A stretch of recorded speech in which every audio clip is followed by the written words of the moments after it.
आईवडिलांचे संस्कार आयुष्यभर पुरणारे आहेत, मुलांनी ते अंगीकृत करावेत. महाराष्ट्र केसरी पैलवान विष्णू जोशीलकर यांचे प्रतिपादन.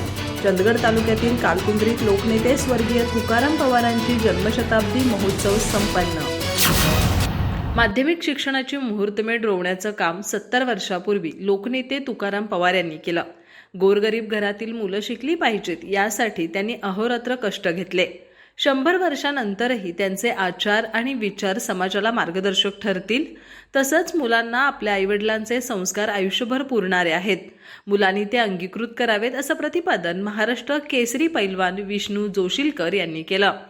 कालकुंद्री इथं स्वर्गीय तुकाराम पवार यांच्या 100व्या जयंतीनिमित्तच्या कार्यक्रमात प्रमुख पाहुणे म्हणून ते बोलत होते. अध्यक्षस्थानी एम तुपारे होते. प्रास्ताविक मुख्याध्यापक SL बेळगावकर यांनी केलं. पाहुण्यांचा परिचय EL पाटील यांनी करून दिला. पैलवान जोशीलकर यांनी या निमित्तानं विद्यालयाला पुस्तकं भेट दिली. कार्यक्रमाचं औचित्य साधून विद्यासंकुलात रांगोळी स्पर्धेचं आयोजन करण्यात आलं होतं. या स्पर्धेतील प्राथमिक आणि माध्यमिक विभागातील विजेत्यांना पवार कुटुंबियांच्या वतीनं स्मृतिचिन्ह देऊन गौरवण्यात आलं.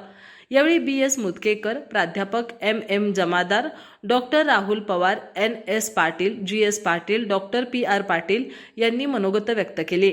वसंत पवार, दिलीप पवार आदींसह शिक्षक, शालेय समिती सदस्य, शाळा व्यवस्थापन समिती सदस्य आणि पंचक्रोशीतील नागरिक उपस्थित होते.